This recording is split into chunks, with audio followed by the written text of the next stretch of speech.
A falta de pan. Y sé feliz. Soy Diana Zainos, tu guía durante este emocionante viaje hacia el bienestar integral. Aquí encontrarás entrevistas con expertos, inspiradores testimonios y consejos prácticos que podrás aplicar en tu día a día.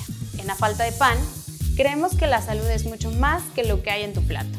Es una combinación de hábitos, emociones y decisiones que te ayudan a vivir tu vida mejor. Prepárate para nutrir tu mente, tu cuerpo y tu espíritu. Sincronízate con nosotros cada semana. Comienza tu viaje hacia el bienestar integral con A falta de pan. Te espero. Soy Diana Zainos, Nutrición y Bienestar. Hola, bienvenidos a todos a este espacio. El día de hoy vamos a hablar acerca de mitos y realidades de diabetes. Quise empezar con esta parte porque normalmente cuando nos dan un diagnóstico no sabemos bien a qué vamos y solo el médico nos empieza a dar medicamentos y empezamos con esta parte. Pero, ¿qué es diabetes? ¿Por qué me dio? ¿Tuve la culpa? ¿Qué hice? Bueno, poco a poco vamos a ir viendo acerca de estos mitos más grandes que un paciente llega a un consultorio sin saber qué onda. Entonces empezamos con el primero. La diabetes es porque comí mucho azúcar o solo se da por azúcar. Puede estar un poco relacionado, pero no necesariamente solo ese punto. Debemos de saber que existen distintos tipos de diabetes. Puede ser que ya haya nacido con una deficiencia y entonces por eso desarrollé. Es decir, no había insulina cuando yo nací y entonces tengo diabetes. Haga lo que haga, no voy a evitar esa diabetes. O debido a hábitos que voy llevando a lo largo de la vida, pues entonces empecé con esta parte de diabetes. Y eso está relacionado, sí, con un consumo alto de azúcares. Pero como te digo, no necesariamente solo por eso.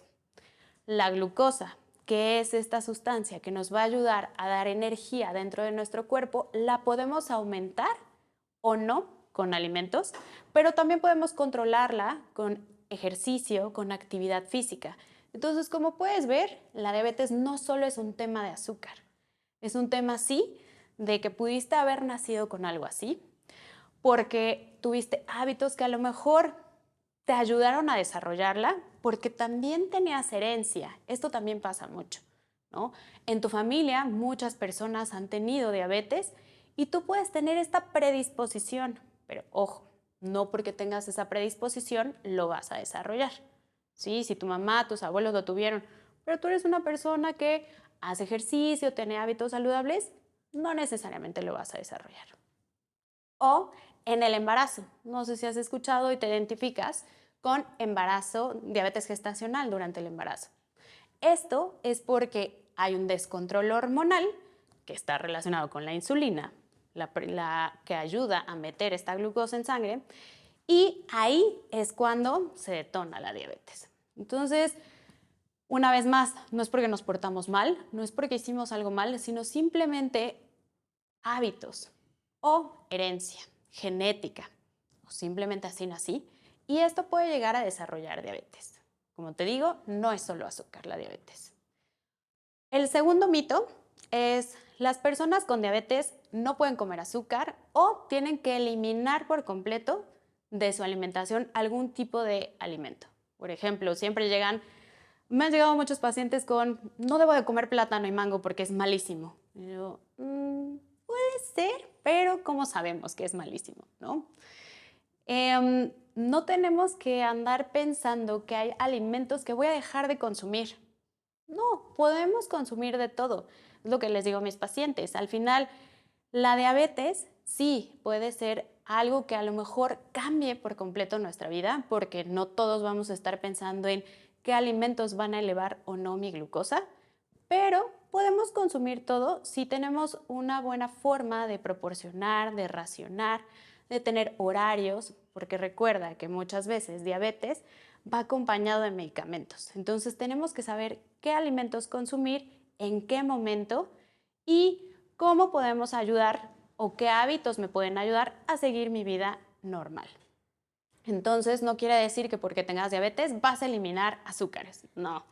De hecho, si alguien te dice que elimines algo, te recomendaría que huyeras de ello. El tercero es que el ejercicio es peligroso para un paciente con diabetes. No, una vez más, no. De hecho, el ejercicio nos va a ayudar a tener un mejor control de esa glucosa o de esos picos famosísimos llamados cuando nosotros tenemos glucosa muy alta. Ojo, sí es importante saber cómo estamos de glucosa, porque si no, no sabemos si estamos altos o bajos. ¿Qué quiere decir? Si tú estás bajo de glucosa, o sea, tienes una hipoglucemia y haces ejercicio, seguramente te vas a marear, te vas a sentir mal y no te va a ayudar. Si tienes picos altos de glucosa, te vas a sentir también con los mismos síntomas, mareo, dolor de cabeza y lo vas a aumentar. Por eso es súper importante llevar este control de glucosa, este monitoreo. ¿Cómo lo puedo hacer? Ni modo, ahí sí, me tengo que picar y checar. Es solo la manera en lo que lo puedo checar y ver cómo voy. Pero como te digo, el ejercicio ayuda mucho a los pacientes en general y con diabetes también. No es peligroso y es 100% recomendable. De hecho, se recomienda que si quieres tener unos mejores niveles de glucosa, al menos de 30 a 45 minutos de lunes a viernes o 5 días a la semana. Esto te va a ayudar a regular más tu glucosa. El otro que me gustaría ahondar más, porque es algo muy fuerte, que de repente llegan mis pacientes y me dicen, oye, es que me recomendó el médico consumir insulina, bueno, inyectarme, pero tengo miedo, porque mi primo se quedó ciego, mi pariente dice que se quedó. Este tipo de cosas, la verdad es que sí sorprenden, porque de repente, pues, me imagino, llega el paciente al consultorio con el médico, le dice, pues tiene diabetes y se tiene que tomar, se tiene que tomar estos medicamentos, se tiene que inyectar tal insulina, pero no nos explican por qué y qué va a pasar. Entonces nos vamos con las dudas, llegan conmigo 3 meses después del diagnóstico y no se han inyectado nada, ¿no? Entonces eso no les va a ayudar. La insulina al final es una sustancia que nosotros de por sí producimos, es una hormona. ¿Qué pasa? En la diabetes, por alguna razón, puede ser que nuestras células dejaron de producirlo, puede ser que de repente por los hábitos ya no podemos producirlo y necesitamos esa ayuda extra. Eso es lo que hace la insulina. La insulina te va a ayudar. Al contrario, si no te la aplicas, lo que va a pasar es que todas estas consecuencias por la falta de insulina se van a agravar y ahí sí es cuando tenemos todos estos problemas de falta de visión, porque hay demasiada azúcar en sangre y pues aquí en los ojos también tenemos vasos, entonces esto puede reventar, es un gran problema. O empieza a dañar los riñones, porque los riñones al final son los que filtran y cuando ya no podemos sacar más azúcar, entonces ¿qué podemos hacer? Pues los riñones lo sacan por la orina y eso empieza a dañar. ¿Vale? Entonces la insulina es lo que nos va a ayudar a hacer, a regular esta parte. Por eso sí es necesario aplicarnos insulina. Y algo que quiero que te quede muy claro, porque hay veces que llegan los pacientes sintiéndose mal porque ahora les toca inyectarse insulina. Lo ven como un castigo. Y no es así. Al final tenemos cierta cantidad de insulina en el cuerpo que en algún momento íbamos a dejar de producir por este tipo de padecimientos y ni modo, nos va a tocar esta parte. Pero no quiere decir que te portaste mal, que fuiste un mal paciente. Simplemente es lo que te está ayudando a ti. Entonces no tengas miedo e inyéctate. Es importante saber cómo hacerlo, que eso ya lo estaremos explicando. Pero por eso quería ahondar mucho más en esta parte, porque la insulina es necesaria. Una vez que te lo medica tu doctor, es importante que sí lo realices. Y otro mito es, si no hay nadie en mi familia con diabetes, yo no lo voy a desarrollar. Otra vez, acuérdate que la diabetes no depende solo de genética, es multisistémica, hay multifactorial, o sea, muchos factores que van a contribuir o no a que tengas esa diabetes, ¿sale? Entonces, uno es, sí, genética, ¿no? Puede predisponerte a tener diabetes, pero no es el único factor. Si ninguno en tu familia tiene diabetes, no por eso ya estás libre, ¿sale? Dependiendo de la raza, también es importante, depende el sexo, género, depende la edad. Entonces, hay cosas que van sumando. A lo mejor de joven no tenías esa predisposición, pero después de los 40, 50 y más en la edad de la menopausia, mujeres embarazadas, empieza a aumentar la probabilidad. Entonces, no necesariamente porque en tu familia no haya pacientes con diabetes o personas con diabetes, tú no lo vas a desarrollar. No es como, me descuido y tal.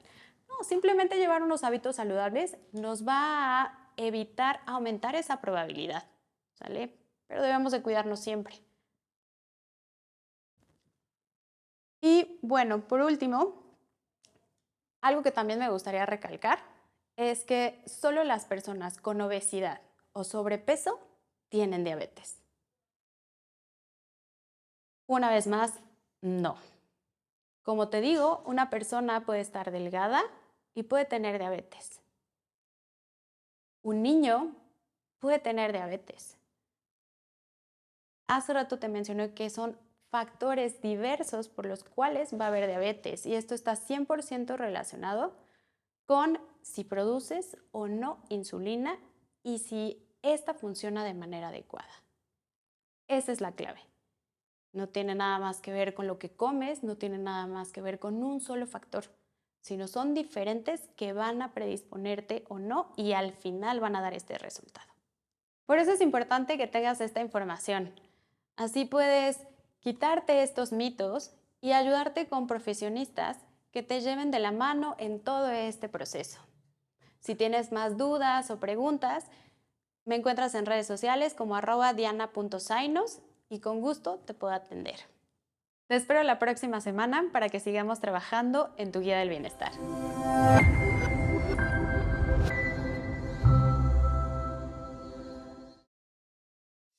Esta es una producción de videopodcast.mx.